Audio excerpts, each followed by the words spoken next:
పరిసర ప్రాంత ప్రజలకు శుభవార్త. ప్రార్థనా శక్తి తైలాభిషేక ఆరాధన ప్రతి నెల మొదటి శనివారం. సమయం ఉదయం 8 గంటల నుండి. స్థలం బొబ్బూరి గ్రౌండ్స్, భవానీపురం, పున్నమి ఘాట్, విజయవాడ. ప్రార్థనా శక్తి తైలాభిషేక ఆరాధన మే 3 ఆదివారం. సమయం సాయంత్రం 5:30 స్థలం NRC garden, Moosapet, pillar number 842, Kukatpally. Tadepalligudem పరిసర ప్రాంత ప్రజలకు శుభవార్త. ప్రార్థనా శక్తి తైలాభిషేక ఆరాధన ప్రతి నెల మొదటి బుధవారం. సమయం ఉదయం 10 గంటల నుండి. NK highway grounds, Autonagar, Gudem highway bypass road, Tadepalligudem. ప్రార్థనా శక్తి తైలాభిషేక ఆరాధన ప్రతి నెల మొదటి గురువారం. సమయం ఉదయం 10 గంటల నుంచి. స్థలం తూర్పుగోదావరి జిల్లా, అమలాపురం దగ్గర, ఉప్పలగుప్తం. ప్రార్థనా శక్తి తైలాభిషేక ఆరాధన ప్రతి నెల 2వ శుక్రవారం. సమయం ఉదయం 10 గంటల నుండి. స్థలం కాపు కళ్యాణ మండపం, ఎన్ఎఫ్సిఎల్ రోడ్, ఆర్టీఓ ఆఫీస్ పక్కన, ఆర్ఆర్ నగర్, కాకినాడ. యేసయ్య నామములో మీకు వందనాలు తెలియపరుస్తూ ఉన్నాను. ప్రియులారా, ఈ దినము కొరకు దేవుడు సిద్ధపరిచిన వాగ్దానాన్ని మనం స్వాధీనపరచుకుందాం. పరిశుద్ధ గ్రంథంలో నుండి యోబు గ్రంథము 8వ అధ్యాయము 7వ వచనం ద్వారా ప్రభు మిమ్మల్ని దర్శిస్తూ ఉన్నారు. యోబు గ్రంథము 8వ అధ్యాయము 7వ వచనంలో అద్భుతమైన మాట. నీ స్థితి మొదట కొద్దిగా ఉండినను తుదను నీవు మహాభివృద్ధి పొందుదువు. ఈ మాట క్లియర్గా అర్థం చేసుకుంటే, అప్పుడు నీ స్థితి కొద్దిగా ఉండినను తుదను నీవు మహాభివృద్ధి పొందదు. అప్పుడంటే ఎప్పుడు అని అనుకుంటే పైన తెలియపరిచాడు. నీ నీతికి తగినట్టుగా నీ నివాస స్థలమును వర్ధిల్ల చేస్తానంటున్నాడు.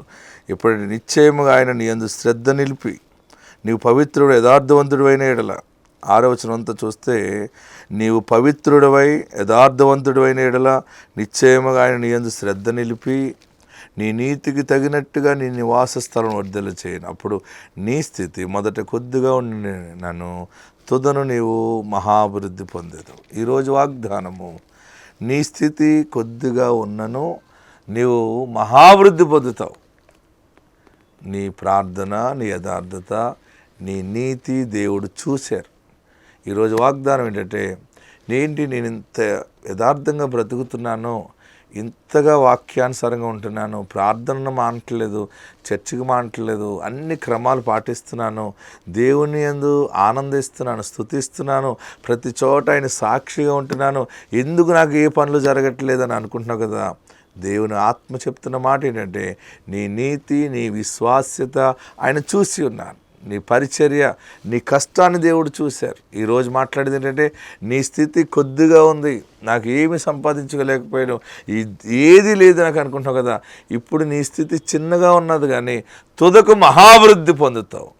తుదక అంటే నేను ఓల్డ్ అయిపోయాక వస్తుందా, కర్ర పట్టుకున్నాక వస్తుందా, కళ్ళజోడు పెట్టుకుని నన్ను ఒక 2 చేతులు పట్టుకుని తీసుకెళ్తూ హాస్పిటల్ తీసుకెళ్తున్నప్పుడు అప్పుడు వస్తే నాకు ఎందుకని అనుకుంటున్నామేమో. అది కాదు నీ తుద స్థితి. ఇప్పుడే దేవుడు నీ కుటుంబంలో గొప్ప కార్యం జరిగిస్తున్నాడు. నీ బిడ్డలు ఎదుగుతున్నారు. సరైన సమయంలో నీకు అన్ని దీవెనలు కలగేలా చేస్తున్నాడు. నీ ఉద్యోగంలో, నీ వ్యాపారంలో ఇప్పుడు నీ స్థితి, ఈరోజు నీ స్థితి చిన్నగా ఉందేమో, నీ జీతము సరిపడట్లేదేమో, దేవుడు మహాభివృద్ధి కలగజేస్తాడు. అభివృద్ధి కాదు, మహాభివృద్ధి. నీవు ఆరోగ్యంగా ఉన్నప్పుడే ఎన్ని అనుభవిస్తావు, దేవుని కార్యాలు నువ్వు చూస్తావు. పరిశుద్ధాత్మ దేవుడు నీకు తోడుగా ఉన్నాడు, ఆయన నీ చెయ్యి విడవలేదు. గొప్ప దేవుడు నీ పక్షముగా ఉన్నాడు, గొప్ప దేవుడు నీకు తోడుగా ఉన్నాడు. నీ స్థితి కొద్దిగా ఉండినను తుదను మహాభివృద్ధి పొందుతావు. ఆత్మదేవుడు నిన్ను స్థిరపరచును గాక. ఆమెన్. ఆశగల ప్రాణాన్ని దేవుడు తృప్తిపరుస్తాడు. ఆమెన్. వాక్యంలోకి వెళ్దాం. కొద్ది నిమిషాలు దేవుని వాక్యాన్ని ధ్యానం చేసుకుందాం. అభిషేకము చాలా గొప్పది. అభిషేకం ఏం చేస్తుందంటే, మనల్ని ఎక్కడ ఓడిపోయేలాగా చేయదనమాట. దేవుడు ఒక మనుషుణ్ణి ప్రత్యేకంగా అభిషేకించాడు. ఆయనను పెద్ద రాజును చేశాడు. ఆ రాజుగారు దేవుని అభిషేకం ద్వారా బలపరచబడి దేవుని బిడ్డలను రక్షించటానికి ముందుకెళ్ళాడు. ఆయన పేరు కోరేష్. రాసుకోండి, నోట్ చేసుకోండి. కోరేష్ అనేటువంటి ఆ వ్యక్తి గురించి కొన్ని విషయాలు మనం ధ్యానం చేసుకుందాం. పరిశుద్ధ గ్రంథంలో నుండి ఈ మహా వ్యక్తి గురించి యెషయా ప్రవక్త చాలా అద్భుతముగా ఈయన గురించి మాట్లాడటానికి పరిశుద్ధాత్ముడు సహాయం చేసి ఉన్నాడు. యెషయా గ్రంథము 45వ అధ్యాయము మొదటి నుండి మనం చదువుదాం. అతని పక్షమున జనములను జయించుటకు నేను అతని కుడి చేతిని పట్టుకుని ఉన్నాను. నేను రాజుల నడికట్లను విప్పెదను. ద్వారములు అతని ఎదుట వేయబడకుండా తలుపులు తీసెదను అని యెహోవా తాను అభిషేకించిన కోరేషును గురించి సెలవిచ్చుచున్నాడు. హల్లెలూయా. అందరూ హల్లెలూయా చెబుదాం. హల్లెలూయా అనేసి ఎన్నిసార్లు చెబితే అంత మంచిది. వాక్యంలోకి వెళ్దాం. కోరేషు గురించి కొన్ని విషయాలు ధ్యానం చేసుకుందాం. ఈయన క్రీస్తు పూర్వం 590లో జన్మించిన వ్యక్తితను. కోరేషు క్రీస్తు పూర్వం 590 సంవత్సరాల క్రితం మనిషి అన్నమాట. ఈ మనుషుడికి 40 సంవత్సరాల వయసు వచ్చినప్పుడు అద్భుతమైనటువంటి రాజ్య పరిపాలన చేశాడు. ఈయన సింహాసనం మీద ఎక్కి అద్భుతమైన పాలన చేసిన సందర్భాలు కనబడుతూ ఉన్నాయి. కొన్ని సందర్భాల్లో దేవునికి దూరముగా జీవించినట్టు కూడా ఉంది. కొన్ని సమయాల్లో తన రియలైజ్ అయినట్టుంది. ఏదేమైనా దేవుని బలాన్ని, దేవుని శక్తిని గ్రహించుకున్నటువంటి కోరేష్ దేవుని ద్వారా అభిషేకము పొందుకున్నాడు. ప్రియులరా, ఈ కోరేషు రెండవ అహష్వేరోషు రాజు యొక్క కుమారుడుగా కనబడుతూ ఉన్నాడు. రాజా కుటుంబీకుడిగా బ్యాక్గ్రౌండ్ చాలా పెద్ద బ్యాక్గ్రౌండ్ ఉంది. కానీ దేవుడు ఈ మనుషుణ్ణి ఏర్పరచుకున్నాడు. దేవుడు కోరేషుని ఎన్నుకున్నాడు. చదవండి, అక్కడ ఎంత చక్కగా కనబడుతుందంటే 45వ అధ్యాయం మొదటి వచనంలో అని యెహోవా తన అభిషేకించిన కోరేషును గురించి సెలవిచ్చుచున్నాడు. ప్రియులరా, మనందరి మీద దేవుని అభిషేకం ఉండాలి. కోరేషుని దేవుడు అభిషేకించాడు. కోరేషుని దేవుడు అభిషేకిస్తే కోరేషు చేసిన పని ఏంటంటే, దేవుని ప్రజలైన ఇశ్రాయేలీలు బంధకములో ఉండి బాధపడుతూ ఉన్నప్పుడు కోరేషు అభిషేకము ద్వారా దేవుని బిడ్డలు పడుతున్నటువంటి చెరను చూచి, దేవుని బిడ్డలైన ఇశ్రాయేలీలు ప్రజలు శ్రమలలో నలిగిపోవటం చూచి నాకెందుకులే అనుకోలేదైనా. అర్థమవుతుందా మీకు? వెంటనే కోరేషు దేవుని బిడ్డలైన ఇశ్రాయేలీలు ప్రజలు శ్రమలో ఉన్నారని, వారిని ఎవరు శ్రమ పెడుతున్నారో, ఎవరు వారిని బాధ పెడుతున్నారో గ్రహించి ప్రార్థన చేసుకున్నాడు. దేవా, నీవు ఇచ్చిన అభిషేకాన్ని బట్టి నేను శత్రువు మీదకి వెళ్తున్నాను, నీవు నాకు తోడుగా ఉన్నావని మాటిస్తే నేను వెళ్తాను, శత్రువుని జయించి ఇశ్రాయేలు ప్రజలైన నీ జనాంగాన్ని విడుదల చేస్తానని కోరేషు ప్రార్థన చేసినప్పుడు దేవుడు మాట్లాడుతున్న మాట అనమాట. ఏమని మాట్లాడుతున్నాడు చూడండి. 2వ వచనం, యెషయా గ్రంథం 45వ అధ్యాయము 2వ వచనంలో, నేను నీకు ముందుగా పోవచ్చు. ఇదిగో కోరేషు, నీ ప్రార్థన నా సముఖానికి చేరింది, నీకు జవాబిస్తున్నాను, గమనించు. నేను నీకు ముందుగా పోవచ్చు, మెట్టగానున్న స్థలములను సరాలము చేసేదను. ఇత్తడి తలుపులను. చూడండి, కోరేషు తోటి, అభిషక్తుడైనటువంటి కోరేషుతో దేవుడు మాట్లాడుతూ ఉన్నాడు. ఇదిగో నేను నిన్ను అభిషేకించి ఉన్నాను, నీవు నా సాధనమై ఉన్నావు, వెళ్ళు, నేను నీకు ముందుగా వెళ్తున్నాను. హల్లెలూయా చెప్పండి. నేను నీకు ముందుగా పోవచ్చు, మెట్టగానున్న స్థలములను సరాలము చేసేదను. మీ అందరికీ వాగ్దానం దేవుడు ఇస్తున్నాడు. ఈ రోజు నుండి కృప ఏంటంటే, మీ ముందు దేవుని సన్నిధి వెళ్తా ఉంది, అడ్డుగులు ఆటంకాలన్నీ క్లియర్ చేస్తాడు. ఎందుకంటే ఆనాడు ఆ కోరేషుని దేవుడు అభిషేకించాడు. ఈరోజు ఈ కృపాకాలంలో వాగ్దానం ద్వారా పుట్టిన దైవజనుడు ద్వారా చేతులుంచి దేవుడు నిన్ను ప్రతిష్ఠ చేస్తున్నాడు. మీకు ముందుగా దేవుని దూతలు వెళ్తున్నాయి. ఈ వాగ్దానము నాకే, ఈ మాట నాతో దేవుడు మాట్లాడాడని నమ్మితే గట్టిగా చేతులు పైకెత్తి చప్పట్లు కొట్టి ప్రభుని స్తుతించండి. నేను నీకు ముందుగా పోవచ్చు, మెట్టగానున్న స్థలములను సరళము చేస్తాను. హల్లెలూయా చెప్పండి, హల్లెలూయా చెప్పండి. మీరు ఏ పని నిమిత్తం ముందుకెళ్ళాలనుకుంటున్నారో, ఏ పనులు చేద్దామని అనుకుంటే అడ్డులు ఆటంకాలు వస్తున్నాయో, ఆ ఎత్తైనటువంటి కొండలు బండలు అన్నిటినీ దేవుడు సరళము చేస్తున్నాడు. సేవకుడుగా నా నుండి దేవుడు ప్రకటిస్తున్నాడు, నమ్మితే దేవుని క్రియను నువ్వు అనుభవిస్తావు. నీకంటే ముందుగా వెళ్తాను. ఎవరికి ముందుగా వెళ్తాడంటే అభిషేక్తుడుగా ఉన్నవానికి ముందెళ్తాడైనా. ఎక్కడ అభిషేకము పొందినవాడు సిగ్గుపరచబడకుండా దేవుడే కార్యము జరిగిస్తాడు. నేను నీకు ముందుగా పోవచ్చు.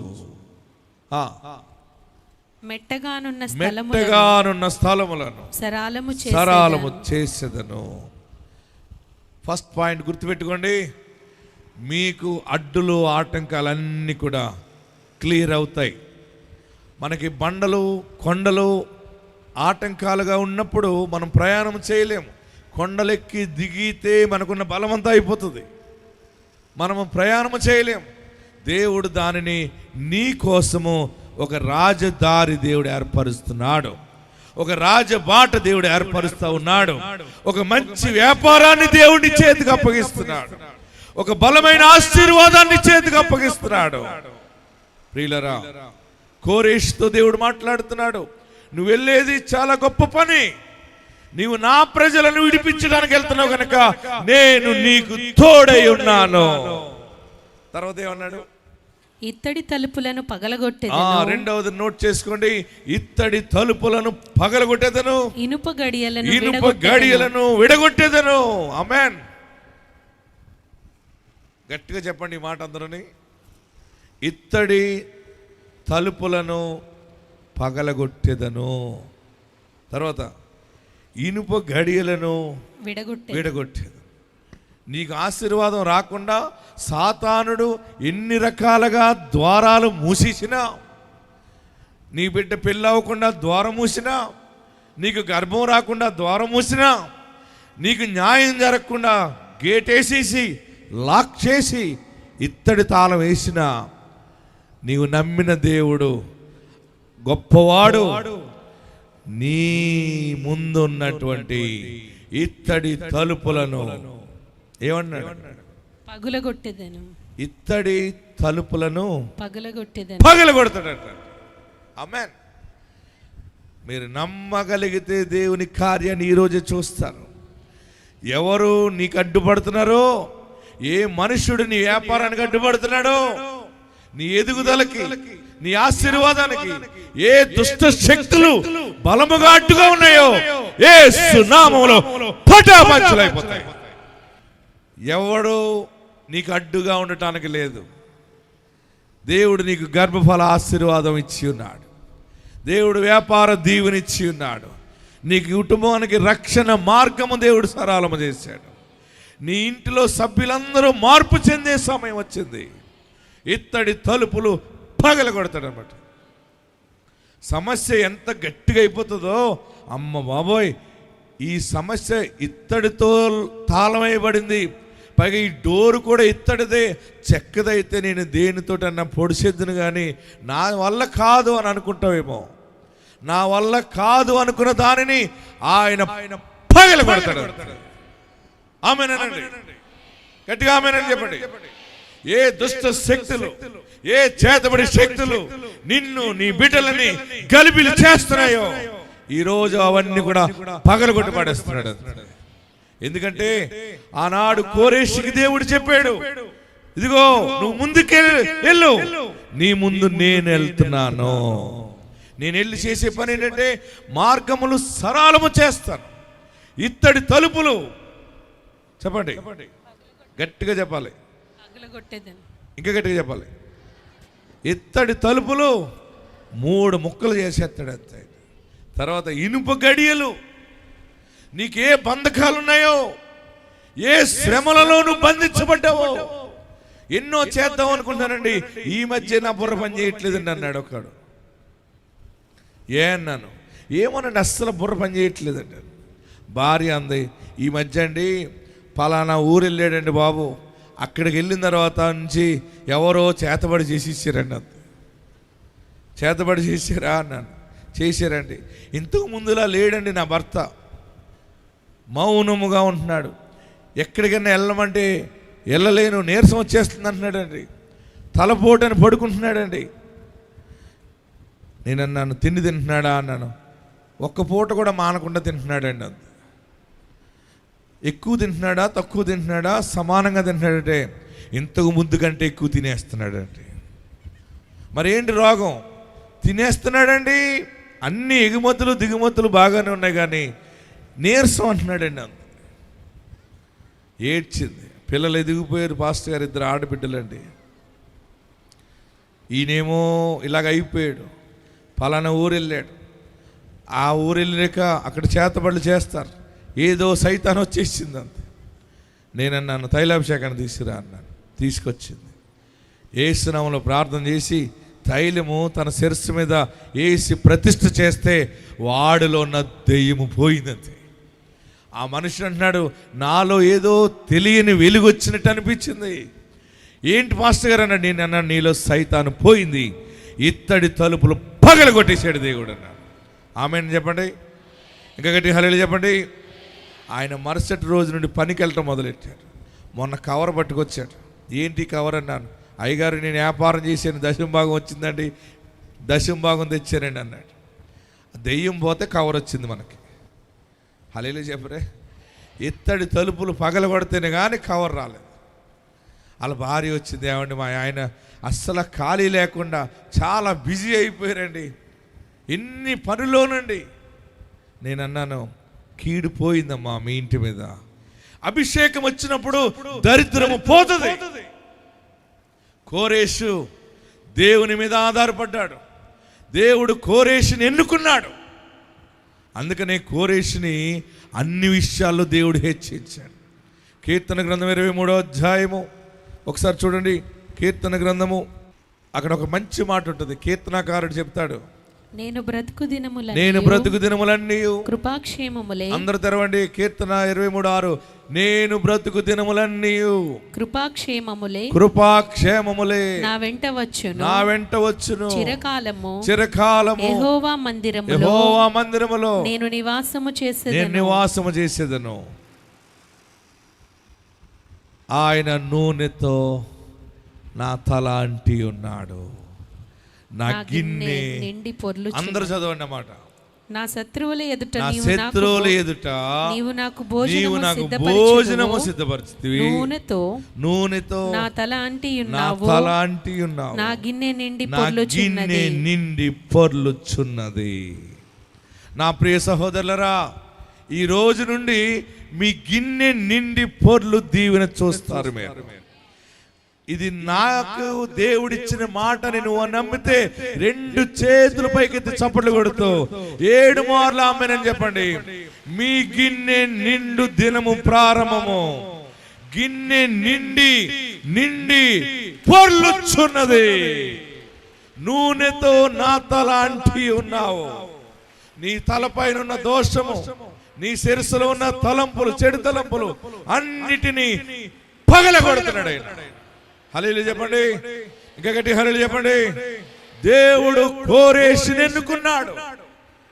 కోరేషుని అంటున్నాడు, నేను అభిషేకించిన మనుషుడు, నా అభిషేకం ఆ మనుషుడి మీద ఉన్నది. ఈరోజు ఈ తైలాభిషేకంలో పాలు పొందుతున్న నీతో దేవుడు మాట్లాడుతున్నది ఏంటంటే, దైవజనుడు ప్రతిష్ఠ చేసినప్పుడు అభిషేకం నీ మీదకి వస్తుంది. నీవు ఏ పనిలో ముందుకెళ్ళినా మార్గము సరళమవుతుంది. ఇత్తడి తలుపులు పగలగొట్టబడతాయి, ఇనుప గడియలు ఓడగొట్టబడతాయి. ఎందుకంటే అక్కడ చెప్పాడు 3వ వచనంలో, పేరు పెట్టి నిన్ను పిలిచిన ఇశ్రాయేలు దేవుడనైనా యెహోవాను నేనే అని నీవు తెలుసుకొనున్నట్లు, అందరూ అండర్లైన్ చేసుకోండి, నేనే దేవుడినని తెలుసుకున్నట్లు అంధకార స్థలములలో ఉంచబడిన నిధులను రహస్య స్థలములలో మరుగైన ధనము నీకిచ్చెదను.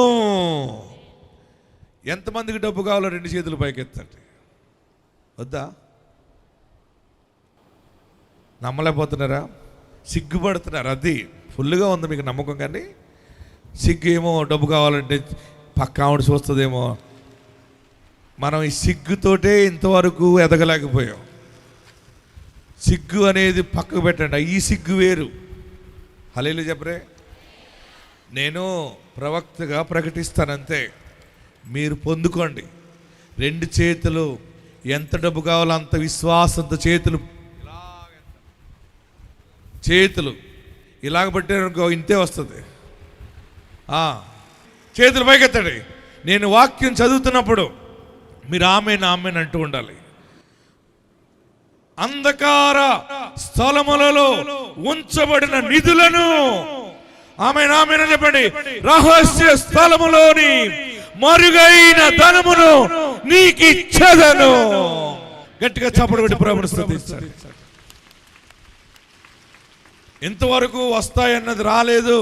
ఆ డబ్బులు వస్తాయి, ఈ డబ్బులు వస్తాయి, మేడ కడతాను, గోడ కడతాను అనుకున్న చివరికి ఏది లేకుండా ఉన్నావు అనుకుంటున్నావు కదా. వస్తుంది అనుకున్న దానికంటే దేవుడు నీకు దాచిపెట్టిన ధనము నీ చేతికి అప్పగిస్తాడు. మీరు మొక్కుబడి చేసుకోండి, ప్రభువా నువ్వు నాకు ఇచ్చిన దాంట్లో 10వ భాగం నీ మందిరంలోకి ఇస్తానని మొక్కుబడి చేసుకోండి. హల్లెలూయా చెప్పండి. ఇంకా గట్టి హల్లెలూయా చెప్పండి. భయపడకండి. దేవుడు ధనవంతులుగా చేయటానికే క్రీస్తు భూలోకానికి వచ్చాడు. ఈరోజు ఆశీర్వాదం ఏంటంటే, రహస్య స్థలాల్లో ఉన్న ధనము నీ బిడ్డకు అప్పగిస్తాడు, నీ భర్తకు అప్పగిస్తాడు. మరుగైన నిధులు ఓపెన్ అవుతాయి. ఎప్పుడెప్పుడో రావాల్సిన ఆస్తి వస్తుంది, నీ పితరుల స్వాస్థ్యం వస్తుంది. దేవుడు నీకు జ్ఞానం ఇచ్చి నిన్ను ఆశీర్వదిస్తాడు. దేవుడికి బలం ఇచ్చి నిన్ను ఆశీర్వదిస్తాడు. దేవుడికి జ్ఞాన వాక్కు ఇచ్చి అనేక మందికి ఇచ్చిన సలహాలను బట్టి ఆశీర్వాదం వస్తుంది. హల్లెలూయా చెప్పండి. ఇంకా గట్టిగా హల్లెలూయా చెప్పండి. ఇంకా గట్టిగా హల్లెలూయా చెప్పండి. మనం ఏమీ లేని వారమై ఉండి ధనవంతులుగా ఎదుగుతాము. ఏ సమయానికి ఏ జ్ఞాన వాక్యవాలో దేవుడు నీ బిడ్డకి ఇస్తాడు, నీకు ఇస్తాడు. ఏ సమయంలో ఏ ఆలోచన వాళ్ళో ఇస్తాడు. ఆయన నిన్ను అనాదిగా వీడువాడు. నేను ఎందుకు ఇంత శక్తివంతంగా ప్రజల్లోకి వెళ్ళి బోధిస్తున్నానంటే, ప్రతి వాగ్దానాన్ని అనుభవించి మాట్లాడుతూ ఉన్నాను. ఈ రోజు అదే వాగ్దానము మీకు దేవుడు ఇస్తున్నాడు. రహస్య స్థలాల్లో దానము నీకు ఇచ్చేదను. అందరూ లేచి నిలబడదాం. ఏడవకండి. అప్పులున్నాయి, సరైన చేతిలో పని లేదు, వ్యాపారం సరిలేదు, అన్నీ వెళ్ళిపోతున్నాయి కానీ రావట్లేదు, ఖర్చులు అయిపోతున్నాయి, ఏడుస్తున్నావేమో. దేవుడు ఈరోజు నీతో మాట్లాడాడు. నీ దేవుడు గొప్ప దేవుడని నువ్వు తెలుసుకున్నట్లుగా ఆయన రహస్య స్థలాల్లో ఉన్న ధనాన్ని నీకు ఇస్తున్నాడు. ఆయన నాకు నువ్వు కావాలయ్యా, నా పాపాలు క్షమించయ్యా, యేసయ్యా నా పాపాలు క్షమించ. ఇదిగో వాగ్దానం ద్వారా పుట్టిన దైవజనుడి ద్వారా మాట్లాడిన మాట ఈ రోజు నువ్వు నా జీవితంలో నెరవేర్చు. నా గుండె నిండా నువ్వు కావాలి, నా గుండె నిండా నిన్ను చేర్చుకుంటాను. నీళ్లు ద్రాక్షారసముగా మారినట్టుగానే దరిద్రము దీవెనగా మారుతుంది. దరిద్రము దీవెనగా మారుతుంది. ఆయన ద్వారము తెరుస్తున్నాడు. రహస్య స్థలాల్లో మరుగైన ధనము. అందరు 2 చేతులు తలపైన పెట్టుకోండి. నన్ను ఆశీర్వదించు, నన్ను ఆశీర్వదించు, నన్ను ఆశీర్వదించు. పెట్టు, చేయి పెట్టండి నెత్తి పైన, శిరస్సు పైన 2 చేతులు పెట్టు. సిగ్గుపడకు. నీ కోసం నువ్వు బ్రతకాలి, నీ కోసం నువ్వు భక్తి చేయాలి. నన్ను ఆశీర్వదించు, నన్ను ఆశీర్వదించు.